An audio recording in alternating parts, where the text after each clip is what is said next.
People, Deluded, I'm back again. Fridays equals Q&A day.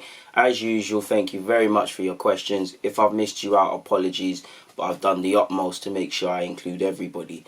Like I said, thank you for your questions. Thank you for your consistent support. Thank you for your, what's the word for retained audience? You'll always hear consistently in it. I don't know the phrase or the exact term, but thank you for that.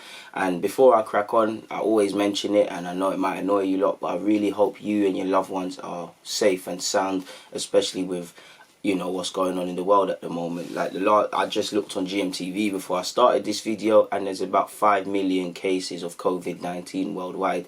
And I'd like to hope that my 20,000 odd subscribers are all well and safe, whoever they are, wherever you are. So really finally now, before we get into it, good morning, good evening, good afternoon, depending on where you are in this world, innit? Time zones are quite mad, and we've got a diverse set of people with this. Well, let's crack on, man. Like I said, I apologise if I've missed your question out, but it is what it is, people. Moving forward, Faris has said, do you think Arsenal are putting out stories that they don't have money to spend because all the news is players with fees, which seem a bit odd? Do you think CSE are going to inject cash maybe? I think you mean KSE, Kroenke Sport Entertainment. Actually, if you meant CSE, then I don't know what that is personally, my guy. And who knows, maybe, because Arsenal, it would make sense to hoodwink things. I'm not, to be fair, we don't know. That's why I keep saying we don't know what's going to happen in the market. I think all the evidence is telling me that we're going to have to be a bit creative, and we should temper our expectations as fans. But Arsenal have got one over the media before. At 1 minute Emery wasn't going to be this manager. Emery came out and was the manager. It didn't work out, but nobody saw that coming until the last minute. And if you remember, Glazida said something along the lines of, those who know don't speak, or something. Obviously, we were told we don't have money last season, and yes, we've structured the payments to be rather kind, but we went out and bought Pepe for 70 odd million. So you're hoping that we could do some decent business. Pardon me. And maybe it's to Arsenal's advantage. If they're told they haven't got money, there might be better negotiation positions. But as a fan, I don't know. I mean, we can only really assess that come September the 1st, assuming that's when the transfer market ends. I swear they put it back to normal. And assuming everything goes back to normal. So yeah, man. Ziad said, will Arsenal spend any money? Surely they can't, because the players have taken a pay cut. Yes, they will spend money, my dude. Gooner Gospel said, what was your earliest memory of watching Arsenal? If you're talking about at the game, at Highbury against Leeds, and if you're talking on the TV, probably anything to do with 2002 or 2001. They're the earliest memories I have. So I was in year 1 and year 2. In them years. It's an interesting fact. So I'd probably say them, to be fair with you. Arsenal versus Leeds, if you pushed me. Apologies. The first final I remember is us when we lost to Liverpool, if that makes sense as well. Papaya has said, what's good, DG? I hope you're well and safe. Thank you very much for saying that, my guy. I'm good. You said, I was about to ask her about David Brooks since his injury has kept him off people's mind. Then I searched and found your video on him from over 2 years ago. Golden Iting. Big praise, big praise. I'm not no genius. I'm not no expert scout. I'm none of these things. All I am is just a genuine football fan who loves young players, loves seeing their development, and loves speaking about them. And I believe, listen, it's nothing to gas up. I didn't discover these players, but a lot of these players that are now emerging or making headwinds, you saw the proof is in the pudding. You saw me make videos about them purely because I love football. I love to try and see the stars of tomorrow. It don't mean I want to sit here and say on some Christopher Columbus thing and say I discovered this, and which would be ironically, like Christopher Columbus, it'd be a lie, because nobody discovers anyone. Nobody discovers anybody. Everybody's about, unless you're a man's mother, unless you're that first scout or whatever, when the guys ain't even played senior football, nobody has discovered anybody. Nobody knew about anybody first. I don't care about being first. I like to be right. And what I mean by right is I'm always wrong all the time, learn a lot of lessons, but I like to be right. If there's a young 17-year-old, I want to make a video on him properly. What's his strengths or weaknesses that I feel? How good can he be that I feel? And that only comes from actually watching the player. I feel too many people, both in YouTube and in football in general, quick to proclaim this guy's the next this, next that, and the other to look like somebody, and everybody wants to say I knew about him first and stuff. And I think all this stuff just screams insecurity to me personally. But in relation to David Brooks, he's a good player and he's only gonna get better. Shame about his injuries, kind of halted his progress, and like you said, he's kept him off people's minds. He's been out of sight, out of mind to a fair degree. You have also said, and I'm not too sure I'm going to like this question, if you had to make a season-by-season prediction of Emil Smith Rowe's progress until 2022, what would it be? I don't like to make predictions, I like to document because I don't know. It all depends. My educated guess is I would like him to stay next season, but I think he probably heads out on loan again. I want him to stay, but at this, and it might change, but at this moment in time, I think he goes out on loan again. Ideally, that would be to the Premier League. You know, he goes to the Premier League for one more year, cuts his teeth, builds on what he's done at Huddersfield, and then next season, which would be 2021-22, the season he really gets a fair crack at things. But honestly, I'd like to see him stay next season and try and make a crack of things. And if he can't, or he's not able to really assert himself, then there's something that's got to be said, because I'm not being funny. I'm a big fan of Joe Willock, but I don't think he's the best option, young option we have in the 10. But there's got to be a reason as to why Lomberg, Emre, to a degree Arteta now have all seen, and I might be missing out. I said Lomberg already. 3-4 managers that have been at this club in the last year have seen Joe Willock as a young player to play in that 10. Now Emil's got to ask himself, what is he lacking that Joe has? What is he doing that Joe has? What is he not doing that Joe has? If it's just a sporting decision and they just prefer Joe there, then cool, it is what it is. But you know, Emil, he needs to get games and really build on stuff. And ironically, I think Joe should play in the pivot. I also think Emil in time could learn to play the pivot. You know, he said he likes to play 10 or 8. He's being developed as a 10 or an 8, and we know he can play out wide. I think he's number 10 or indirectly a sort of number 10. I would love to see him play number 8, but he'd have to develop physically. So we'll have to see, man. In the next 2 years, I want to see great progress and him fighting for a spot in the team. I'm not too sure about predictions and things, but it is what it is. Mesika has said, hi DG, yo my guy, thoughts on information consistently being leaked regarding Arsenal. Do you like it, or do you prefer information staying in-house? Love your channel, brother. Thank you for your kind words, my guy. And it's a bit of both, really. Obviously, as a fan, you know, we like to hear bits and bobs about things. We like exclusives. We like, you know, because we're fans. We're not at the training ground. We like to hear any sort of insight. We want to hear that. But it depends on the information. Like, if we look at the Mesut Ozil thing, I do think, not just for Ozil, but whether he was for the wage cuts, against it, I do think it was quite sad that what people were doing to a degree was being leaked, because it puts people at a problem. If there's a leak in the team, or a snitch in the team, or a snitch in the club, there is a snitch in Arsenal. There's a snitch in every top 6 club. I do think information gets leaked. The organisations are too big. But it would really concern me that a lot of sensitive info is being leaked, and it does rub me up the wrong way. So yeah, man, depending on the information, for me, I'd say.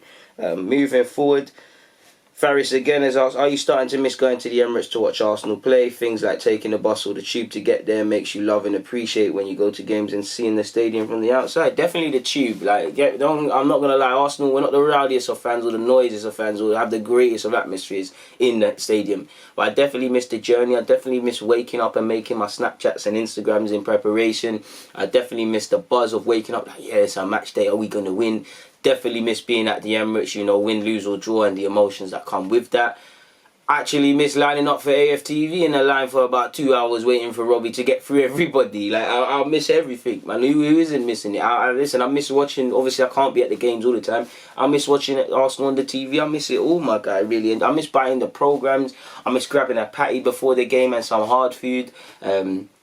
You know, I miss having a couple, let me not talk to that, but a couple rounds and some other things. Really shouldn't have said that, but I miss everything, man. I miss everything, man. I miss even the charity collectors outside the ground. Yeah, man, I miss everything in relation. I miss obviously, if you're going to the Emirates, pardon me, I miss getting noticed and speaking with people, and also look, going through the Emirates as well. There are some people you might not necessarily know a man's name, but it's like a neighbour sort of thing. It's like he's always at the Emirates. He might always sit near you. It's like, yo, what on, my guy? Blah blah blah. What are you thinking's happening today? I miss the small talk. Obviously, I miss everything in relation to the Emirates, man. The Emirates isn't even the most noisiest of stadiums, but I miss any sort of noise that came from it. I even miss, I miss drawing a 1-1 against Wolves and bottling 3 points. I miss it all, my guy, man. And hopefully football comes back ASAP. But on a serious note, I am missing it. Apologies. Oh, that was a mad thing. Sorry, my phone's on charge, people, if you see me a bit lean over to the side. But Omar said, where do you think we will finish next season, since it looks like we won't spend this summer? My guy, I don't know. I'm not a fortune predictor. If the squad was to remain the same, I do think I would say as high as fifth. I don't think there's top four ability within this team. I think there's some decent. I think when you look at the players individually, none of them are really bad players, but collectively, it's a bit too average. You know, I'm liking what Arteta's doing. You know, we're getting some consistency, we're getting some fight, we're getting a tiny bit better at game management and all these other things. But I do think without some proper recruitments or people I can look at on the field and have complete confidence in, I don't know, because listen, Luiz has been our best defender arguably since Arteta's come in. Mustafi, great revival, but I use them as two examples. Are they going to maintain this level of performance next season? Could you bet your house that they would? And if you would bet your house, you know you're a lion, you would lose it. Not you personally, but that's what I mean. I don't have too many confirmations. Like, the only player I genuinely believe is going to... There's about 3 players I genuinely believe are going to show me, like I could say a year from now, would give me a base level of performance. I believe young Saka, and that has to be discounted because he's a young man. He can go through ups and downs. I'd throw Martinelli into that as well. And for me personally, if he's still here, Aubameyang, there's some good players. Like, I'm a big fan of Torreira, but Torreira's been up and down. Xhaka's been up and down. Ceballos, if he's here, been in and out. The defenders, well documented, you know. Tierney, I think, can show some consistency, but he's been unable to because of injuries. And yeah, man, I'm not too sure how far we can go without proper recruitment. So of course, I would love us to be able to do it. Of course, you know, football's at the end of the day, football is 22 men chasing a ball and trying to put one in the back of the net ahead of the other one. So anything's possible, but I probably think as high as fifth. I wouldn't believe we'd have top 4 in us, and I'd just firmly be relying. If anything, I'd be relying on Arteta more than I am the players actually playing. I'd be down to, and that's disrespectful because the players are playing. But what I mean by that is it's Arteta's tactics, it's Arteta's ability to galvanise the team and stuff like that. I'd be relying on that. I'd have more faith in Arteta trying to find a way than the players. And I'd mean that in the most humbling way. So I don't know where he'd finish, but I'd say as high as fifth without some recruitments of sorts. South London's finest has said, what a name. Yo, Deluded. Growing up in primary school, everyone had a football shirt and boots combo. What was yours? Mine was Arsenal's 2004-5 third kit with Adidas Predators Power Swerve grey and gold. Well, I'd say my favourite one was probably Arsenal's. You know, that I always say, anytime you ask me about favourite Arsenal shirt, I used to have, you know the yellow kit with the blue collars. I used to have that with my name and number 7. Obviously, I was 7 years of age then. I used to love that. And if I had to make it a combo, I don't want to wear Astro with jeans, so I'm not going to say. I'd say some tracksuits, because I didn't. You know, I only wore jeans and Astros once. I wasn't really with that sort of stuff from young, really. I used to love tracksuits, so I'd say Nike tracksuit, the Arsenal shirt I'm talking about, the Nike one with the blue collars and yellow shirt. And I would say, if you can remember, you know, Wayne Rooney used to wear the T90s. Bearman used to wear the T90s, but when I say Wayne Rooney, you know what one I'm talking about. You know when Rooney was first coming about, yeah? You know how he had, it was like 2 colours. It was like, you had the Nike tick, it's not going to make sense, but say this is the Nike boot, yeah? Dead example. You can see I'm from the hood, I lost that. But say this is the Nike boot. You had the Nike tick there, and then through the middle, it was like, it was the T90s. It had the tongue, and it had 2 different colourways. I used to have the white and black. I would say that for me personally, my guy, would be my favourite thing. And I used to wear quite a few Brazil shirts, so just any Brazil shirt that was available in primary school, man. Big up, rest in peace, my nan, man. My mum always used to say, nah, you can't have them. And as you lot know, when your nan has always got a sweet spot for you. And I used to, whenever mum used to say I can't have something, I used to get in trouble a lot for it. I used to go to my nan and say, Nan, can I get this, please? Like, can you get me this? And, R.I.P. Nan, man. This is what I do it for. I do it all for you, man, because, she really did love me and I loved her, and she used to get me a lot of Brazil shirts. But yeah, R.I.P. Nan, and let's get back to the Q&A questions. Moving forward though, my dude, and I hope my head is in this video. If it's not, I'm not doing it again. But where have we gone now? Samuel Gray said, love the channel, DG, and wishing you and your family well, but 2 questions for you. Oh, this doesn't sound good. Thank you for that, my guy, but the butt don't sound good. Do you see Guendouzi modelling his game after Gundogan? I remember last year. Oh, sorry, that's 2 questions. It'd be a good way to model your game on someone. I think Guendouzi should look to be himself. If I was trying to model it, who would I ask him to model his game on? I wouldn't say model it on anyone, but I mean, if you're any sort of centre midfielder, young or old, you just got to look to the Iniestas, the Busquets, the Xavis, the Pirlos, Paul Scholes, Patrick Vieira, different diverse players, but what have they all got in common, people? See the pause there? It made it like it's a question, innit? Like it's a rubber question in the classroom. They do the best midfielders see the game before it, see certain incidences in the game before it's happened. They're always scanning the field, you know. They're always looking as wide as they can, as far as they can. They're always aware of any situation. And most importantly, they do things in less touches. I think a lot of Guendouzi's old enough and played enough game, not even the age thing, because he's still young. He still needs to learn. And learning is harder than people give it credit for. But in terms of playing games, if he was to look at the age in terms of playing games, since he's come to Arsenal, he's played enough games and have enough analysis available to know what he's doing. I think the problems with Guendouzi's games can be ironed out, but he needs to want to iron them out. Sometimes he holds on to the ball too long. Sometimes his positioning lacks a bit of indiscipline. I love that he plays the game with emotion, and I don't want him to ever get rid of that, because we need that. I actually like how he stands up to be counted and he's always back in beef, but he needs to channel that in a different way. And I'd say for me, I'd also like to see, I think I don't want to say he's the best passer in the world, but I definitely think he's one of the more expansive midfield passers in our team, and definitely has more to show. Look at his assist for Aubameyang's goal. I think Arteta will do it, but he needs to promote him to do that more. He needs to obviously play with more discipline, because, you know, he might want to do, Guendouzi might be thrown into what Xhaka's doing, or might be near the base to collect the ball off the centre half. So he's got to show maturity. And I say the one thing, as much as I love Guendouzi, that annoys me the most, I said it indirectly, is the best fit players in midfield do things in less touches. Why do things in 4 touches when you can do them in 2? Do you get it? Sometimes you need to take an extra touch, but do you get it? And sometimes I think it's so, like, he needs to be promoted to play the ball forward a bit more, and I think he should be prompted to do things in less touches, because he's got it. And, you know, you're invited at times. Obviously, you want him to hold on to the ball, and I love that he wants it and he's comfortable with it. But at times that can put pressure on yourself, pressure on your teammates. Like, what game was it? I can't remember, was it last season? He lost the ball on the edge of our area in a rather silly fashion, and they went and scored. Xhaka has been capable of doing that as well. So it's not, I'm not scapegoating Guendouzi, but you asked me about Matteo. Gundogan would be someone decent for him to look at and assess his game and try and be like as well. You've said, I remember last season Zaha wasn't getting calls that others were. Now do you think the same is happening to Pepe this season? I'm not too sure what you mean about calls. Do you mean people wanting more than they did last season, or are they looking at him in a negative sense? Unfortunately, I don't really understand that question personally, my guy. If you're talking about you wanted Zaha, you didn't want Zaha last season, now you want him now, I'd say that's just the fickleness of fans, really and truly. You can't please fans in all regards. Tracy has said, who said Deluded is better than Netflix. Big up yourself, Tracy. You have said, do you utilise such advanced scouting tools as We Scout? If I could afford it, I'd be using it all the time. But yeah, I do use it, but don't tell them. But forever making, what's the word? Free trials, different accounts to make free trials and have access to it. I would love to have it on a full-time basis.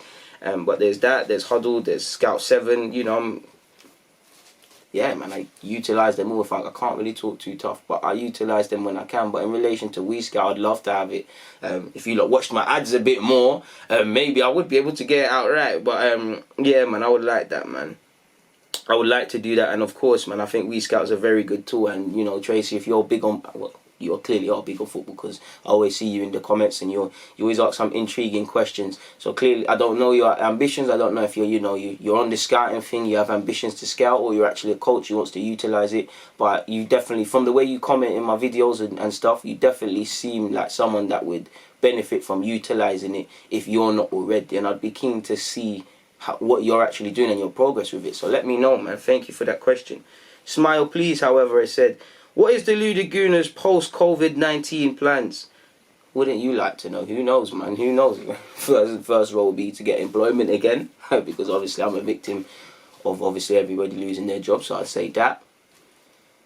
Same thing as always, man. Like, I don't think my targets have ever changed. You know, COVID, summer holidays, off-season, illness, family bereavement. I've been through it all since I've started YouTube, and my desire has never changed, in that I obviously want to build, keep getting better. I'd be a fool if I sat here and lied and said, you know, if I would love to be in a position where YouTube supports me full time and it allows me to give you a lot better content and put more time into doing better content, and obviously keep pushing boundaries, whether that be you know, scouting, coaching, even the little interviews I get going sometimes on the channel with the players and that. Just certain things like that. It's just the same old, you know, same-ish, different day, regardless. You see what I'm saying? It's the same stuff, man. Just pushing, and away from football and YouTube, moving towards my personal goals. I told you lot can't see it, but on you can't see it, but there's a wardrobe behind you lot, and on the right hand side, literally, is a not, I wouldn't call it a poster, but it's a A4 piece of paper with a circle, and it has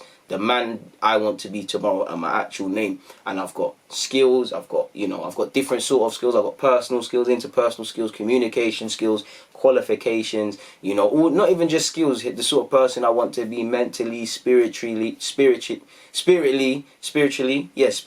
and all of these things. And every day I look at it, people. Every day I look at it, and that's even and I do that because sometimes I'm like everyone. I procrastinate at times. I feel lack of motivation. I feel bewilderment. I feel, do I really know what I'm doing and going? But I go and look at that, and it kicks me back in, and it reminds me who I want to be. And until I'm there, I have to keep this burning desire to be there. And when I get to that, it take me about 10 years. I calculate everything I want. Take me about 10 years. When I get to that point, hopefully I can do it in 5. But when I get to that point, we'll rewrite that. We'll start again, start afresh, because you have to constantly build and renew yourself. Everything I think I know after a certain amount of time, I dislogic. Everything I think I know about football, every year I speak to someone or see something that changes my mind. You have to consistently be like a sponge, learning and things. And I think that's why in football in life, you should have your opinion, but you should be open to other opinions. You should be, and I don't think many people in life are open to this, because I wasn't.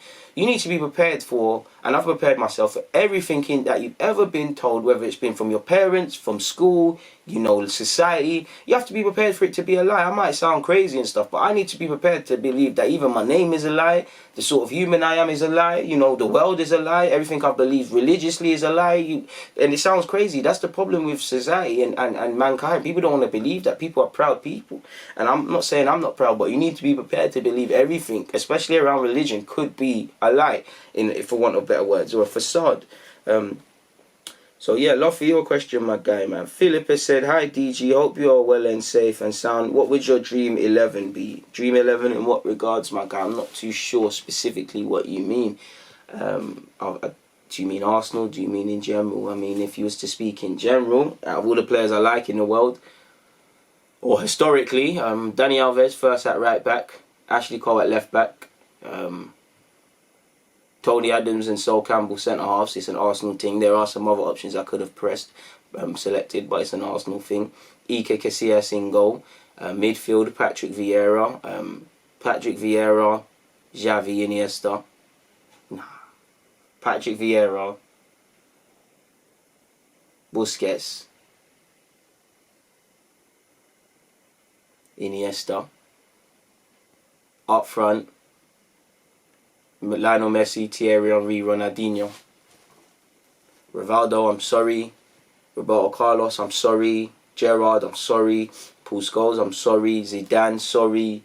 Kaká, sorry. Rio, sorry. Bergkamp, sorry. There's bare man that has come into head, but I couldn't fit them in. Mesut Ozil as well. Yeah, man, apologies. That would be it. If you're asking me in an ideal world of players I like, I'd go with that, man. But beyond that, I'm not too sure. Zia said, what's the biggest transfer that had got you excited the most?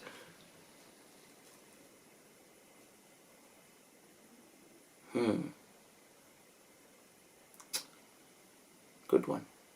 Arsenal. Arsenal in recent years, Alexis Sanchez, because I thought Alexis Sanchez was a gas. I didn't believe it would happen, and you know, he made me fall in love with the other side of football, man. 'Cause I was very pessimistic, but he made me fall in love with football again, man. He really was an exciting player, really was a great player. He's one of them where, you know, obviously he plays for Barcelona, he's a quality player, but when he comes to your team, you see how quality he is. He was infectious. I would say that. By the same logic, Aubameyang, I didn't feel Aubameyang would happen. Who else? So I said Aubameyang, I've said Alexis, Ozil, because of the context of when we bought him. Again, I was on holiday in Malia, you know, found out when I was drunk and, you know, going back to someone's crib. But is a guy, so I thought it was a gas, but there's that. Who else? I like Santi Cazorla, it excited me a bit. Who else is there?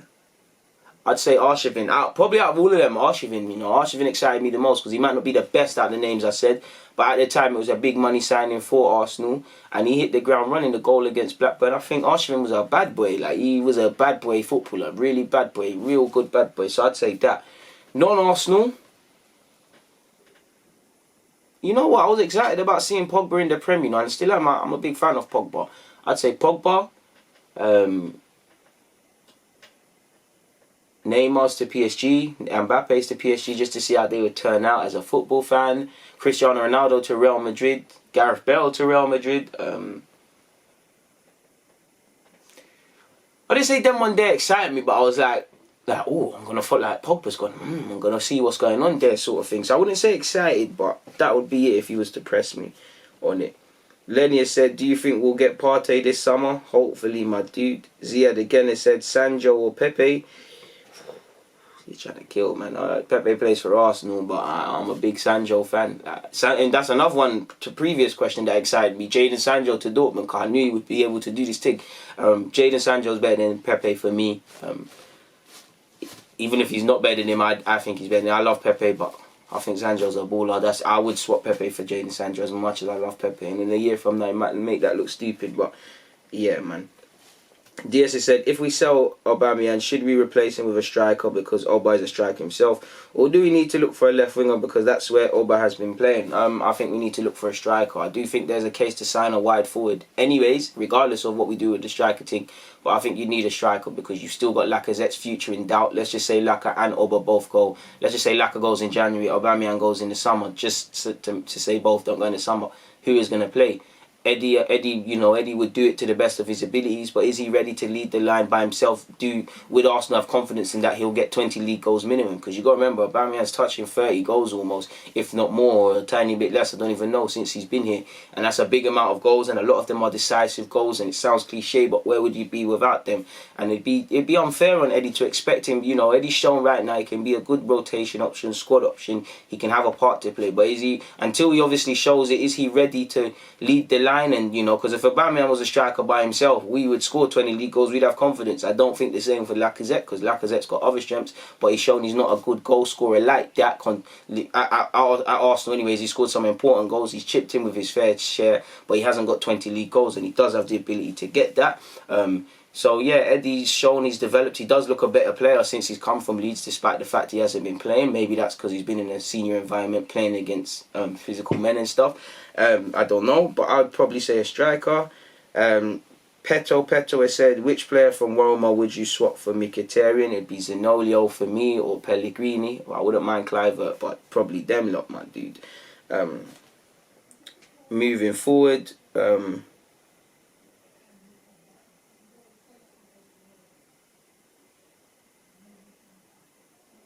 what a stupid question. I'm not even gonna let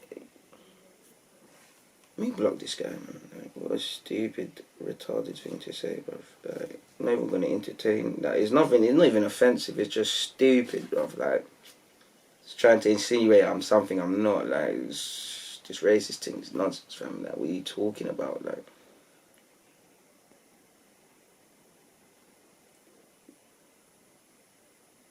man. F it, let's read it, man. This is the last time I'll ever read a question from UG Krabs, because he says quite a lot of stupid shit, man. And for non-football related, but where else have you been in the UK except London? I noticed on Twitter you don't feel very British. I think going to the countryside and enjoying the people and places of Britain would help remedy that.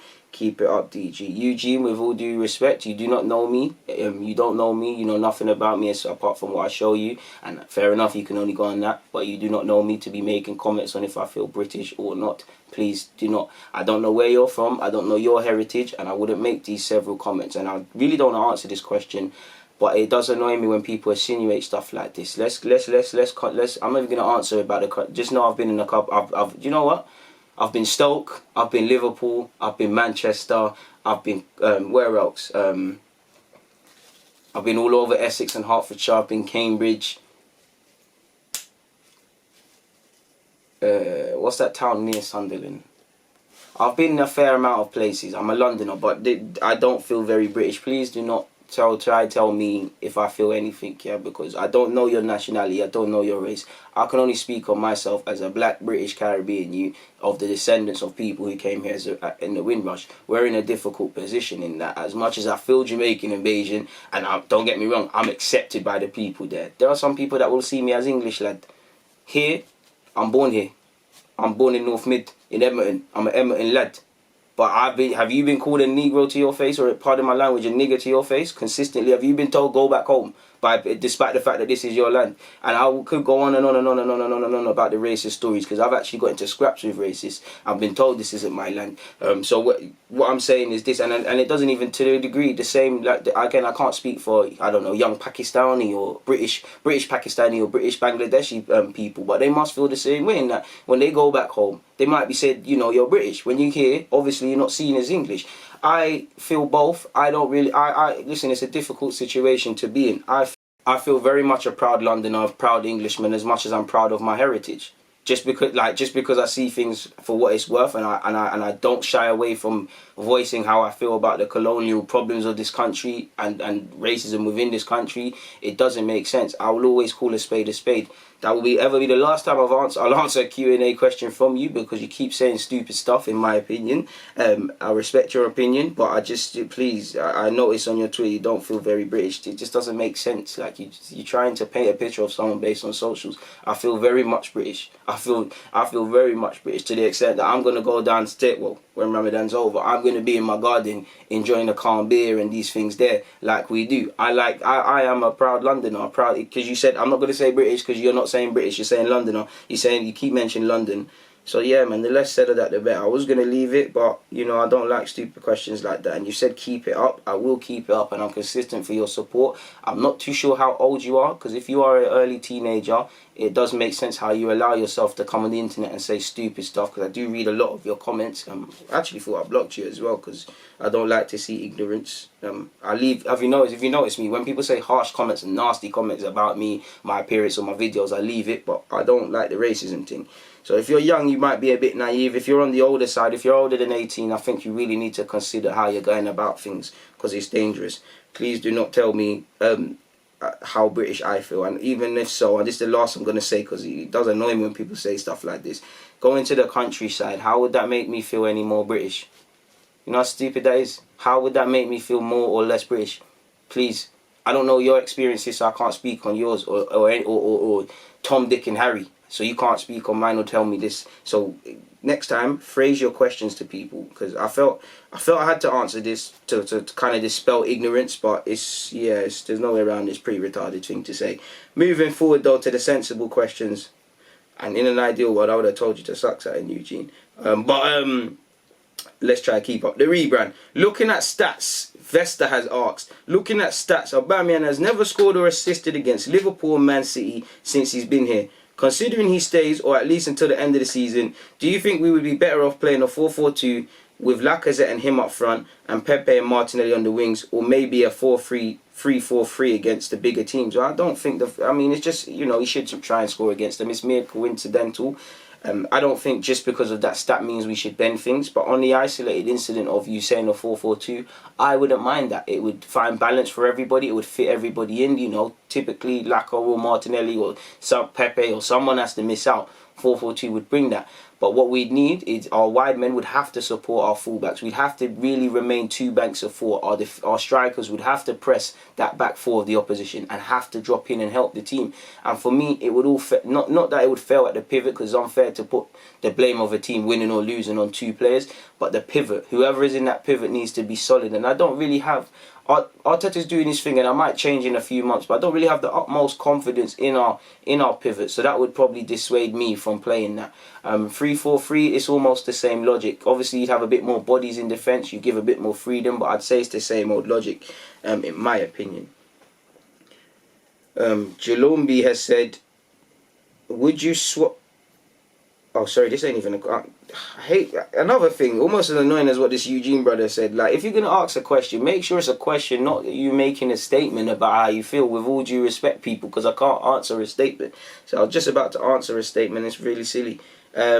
Moving forward, though, Mbonisa, forgive me for mispronunciation, my dude. You said, what's up, my dude? all of us as people know what's going on around the world at present, and we pray for our return to normal lives. Shout out to the DG Nation. Thank you very much. That is one question answered for you, my dude. Okay, as much as we love you.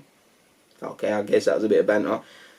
You've also said, hope you are balanced. I'm not going to read that. That's pretty funny. But yeah, that brought a smile to me, my guy. You know what you read. You said, fast and forward, in your view, can you discuss at length the prospect of acquiring the services of Samore? What would he bring to the team? He's a powerful runner. Is he a powerful runner? Sorry, he is a powerful runner with or without the ball.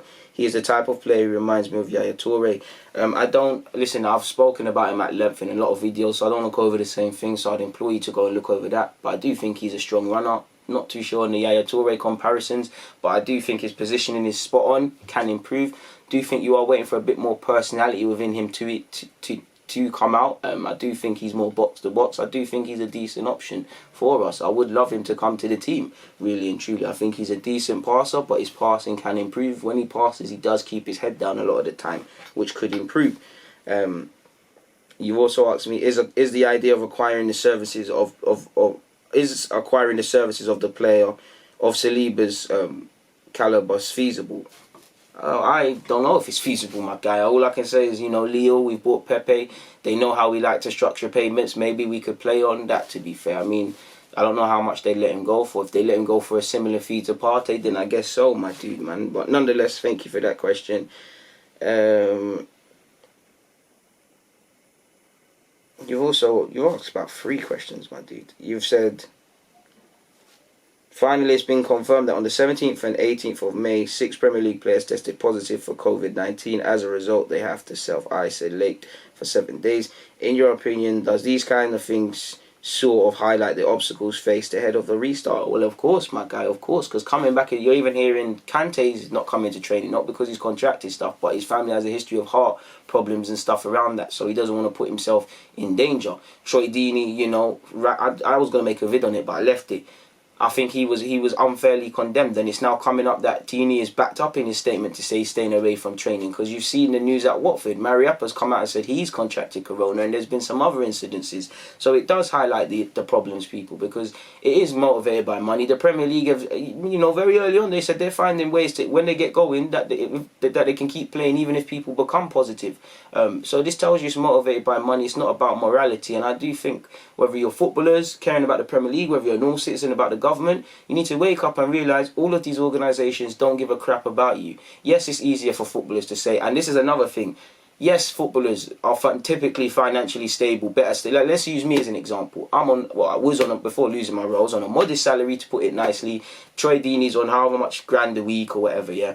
Obviously, if Troy Deeney says, I don't want to go to work for legitimate reasons, and I say the same thing, I'm going to feel more of the pinch because I've got bills to pay, I've got rent to pay. He's got the same logic, but you'd imagine he's got reserves. And I'm seeing a lot of people come out and say, well, it's easy for you to say because you got that, but I have to still go to work. Yes, that's true. But what does that tell you already? That tells you that you're not seeking equality. You're not hearing his concerns. You're just seeing a man with money and projecting your own insecurities and your own bitterness on him, people. That's one thing, it doesn't make sense. This COVID-19 thing, whether it's true or not, because I'm saying true or not for these conspiracy theorists, I've even got a Don always in my Instagram DMs. I had to block him, always talking about COVID is caused by the 5G, your phone is the reason you're at risk of COVID, stop making videos, DG, and all this nonsense. He might be trolling, innit? But one thing this disease has shown, it doesn't matter, with all due respect, if you're on benefits or if you're a millionaire, you can still dead from this. Like, I remember I was debating with someone on Twitter, or not even debating, I was saying my thoughts out loud, and someone made a comment and they related this to cancer and said, well, people get cancer all the time and the world keeps spinning. Yeah, that's true. That is effing true. But can you catch cancer? To my knowledge, can I spit at someone, and not that I'm saying I would, can I spit at you and get cancer? And you get cancer? Can I get cancer just from having a conversation with you? No, I can't, people. And like that guy said, rightly so, the world would keep spinning. If God touch wood, without sounding insensitive, if Troy Deeney died today, got corona, and listened to what some of these people went, got corona and sadly wasn't able to make it, of course the world keeps spinning. Watford would, give their condolences, but they'll have to get onto things. His family, you know, I'd like to think he's got life insurance and savings and stuff. His family would have to get on going with things. But that's even more reason for him to be selfish, because why take the chance of even possibly considering a world where you're leaving your child, and forgive me if I'm wrong, I believe one of his children has health problems. You're leaving a child with health problems, and his wife, his loved wife, the wife he loves, you're leaving her to raise your children. Why would you want to risk that? For football. For football, don't get me wrong, football is a mad thing, especially with Troy Deeney, because Troy Deeney's had it harder than anyone. And there's very few things more important than football. But family is one of them. And his life is one of them. You know, he is of no help dead to people. He's got a family, and to be fair, you know, I'm not saying it's Watford fans, but to paint a picture, you know, he'll probably say himself, big up the Watford fans, big up the football community, big up his coaches and things. But he and anyone else is within their rights to be selfish, because they are listen, your family is all that matters. You look at Tammy Abraham as well. He said his dad, I don't know his living arrangements, but he said his dad's got asthma. Why would he want to take that jump? Danny Rose is out here always giving opinions on it, so I'm not going to use specific examples, but there are problems with this, my guy, because, you know, even if we get back playing, let's say, I always give this example, say we get back playing, I don't know, Man City, you know, Man City versus Liverpool, it's a Champions League final, on the eve of like a day before, it's come out that half of Liverpool's team have corona. You know, what happens then is it's suspended. The City win the league by forfeit. Will Liverpool be forced to play young players and squad players and stuff, which would obviously make them weaker, and will throw in another debate? Or if you use the same logic with, you know, Liverpool's run away with the league, but you could say for league contenders, you can say for teams relegated, you know, what happens if the whole team, you know, or not even the whole team, a substantial amount of the team get it, so that the team can't field an 11 or whatever? So what happens then? Do they automatically forfeit all their games? Would we wait for the 2-week quarantine period in which these players have been placed at that time under to go again? There's a lot of grey areas, and to be fair, as much as I think the Premier League and all these that are driven by money and stuff, if they do want to get back going, I don't think there is a solution that everybody would be happy against, and I don't think there is. I do think the best thing probably would be, you know, just halt the league, give Liverpool the title and the honours that go ahead of it. You know, probably everybody, you know, rightly so. Again, you can go up and down, even Arsenal could finish higher, but,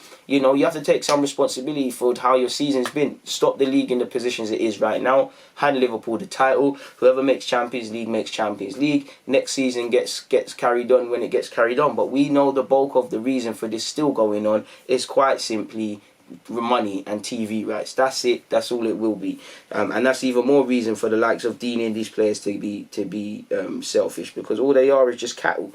You know, all they players are disposable. It's sad to say, but you die today, your team can get the next player. Who are you? The fans might clap for you in a certain minute. The fans might attend your funeral. You might get a lot, but what's said and done? What about your family?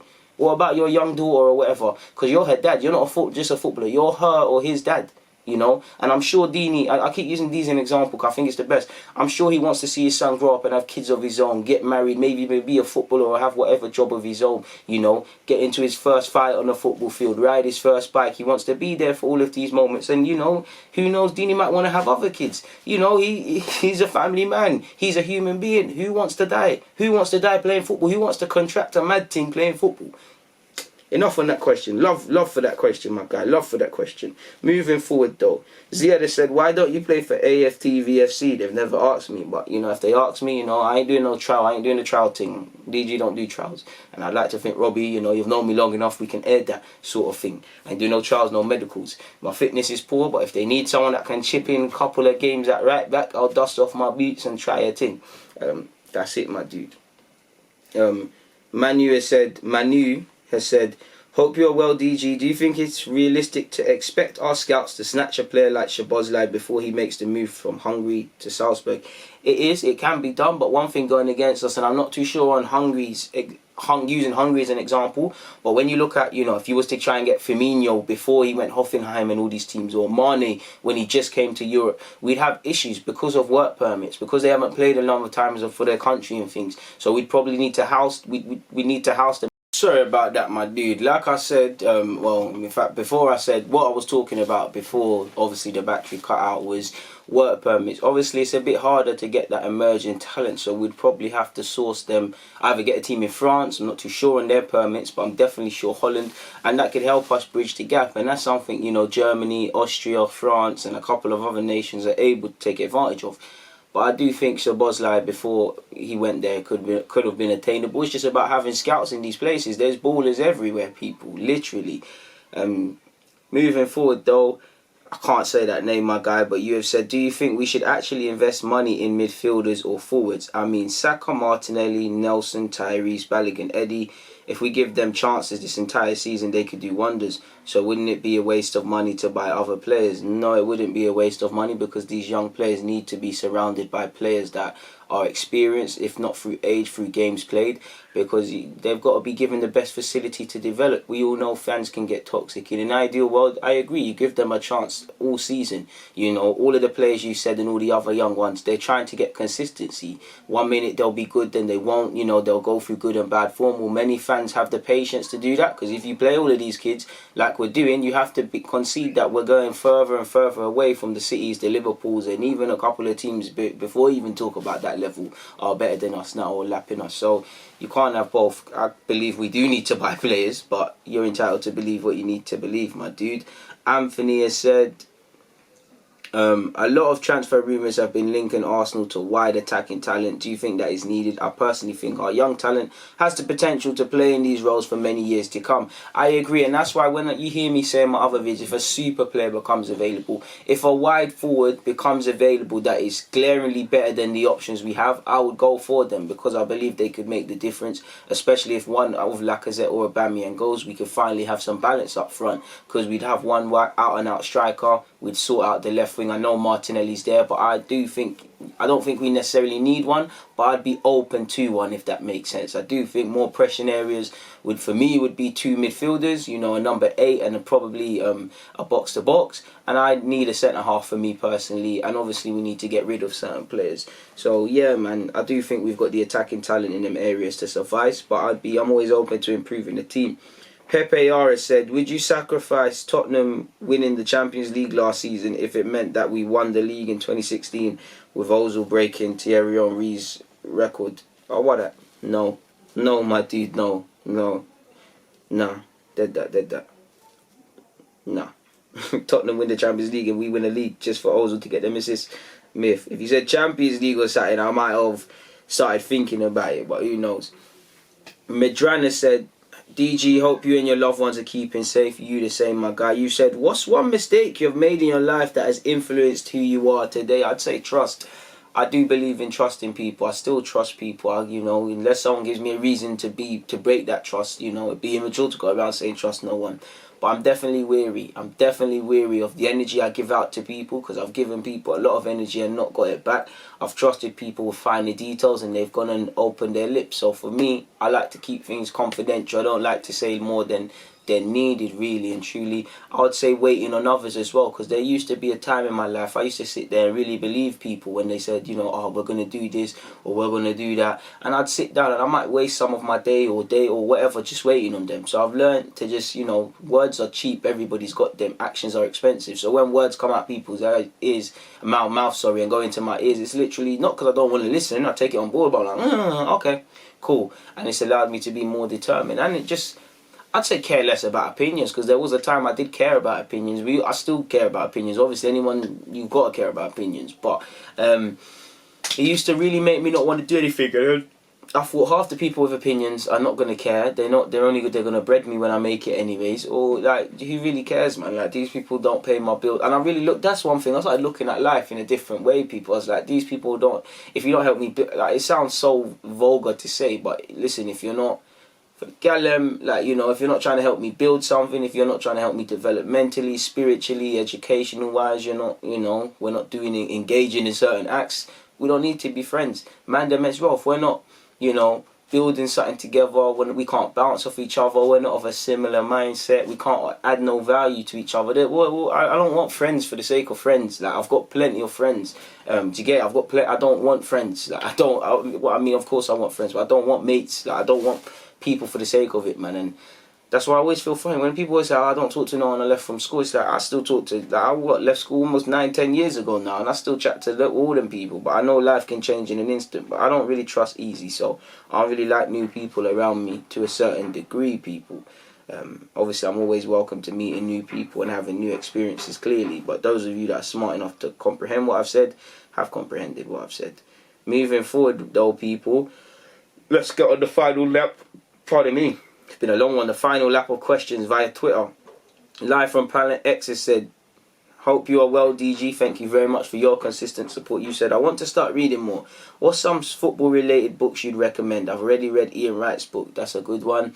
I'd say Ozil's biography, Mertesackers, Sir Alex Ferguson's book on leadership, any of the Pep Guardiola and Arsene Wenger books. Is it The Lonely Scout? Or there's a couple of books about scouting that are decent.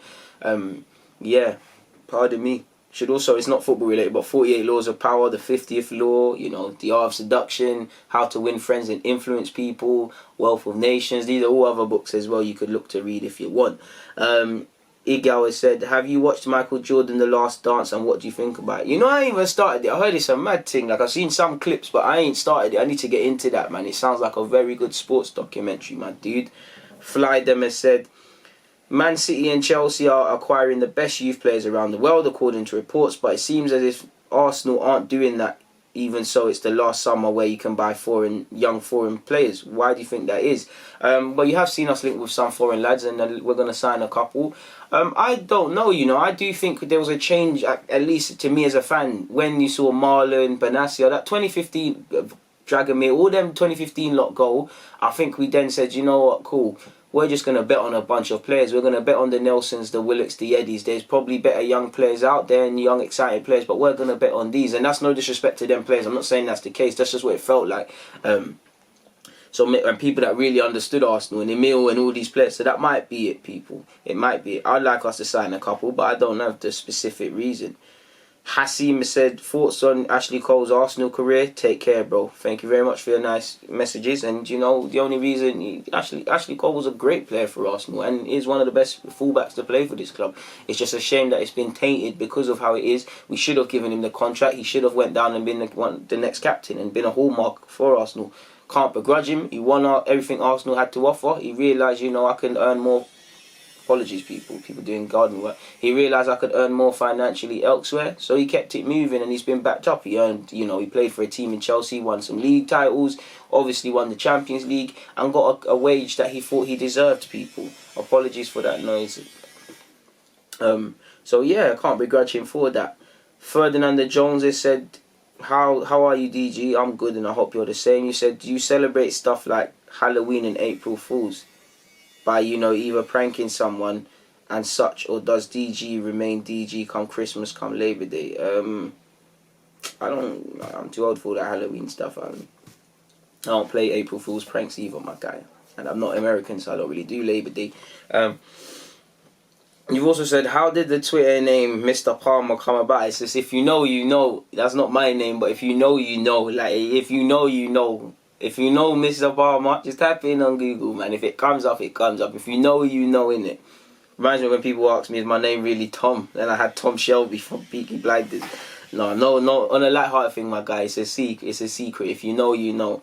I know my yard people don't know exactly who that is. But moving forward, Bayar finally has said, we have Gabby, Saka, Emile and Reece. We can't fit them all into a 4-3-3 or 4-2-3-1. Surely one of them has to leave. Who would you sell? I wouldn't sell any right now anyways. And they can all fit. It's a squad game. They don't all have to play one game. You know, some people are going to get injured.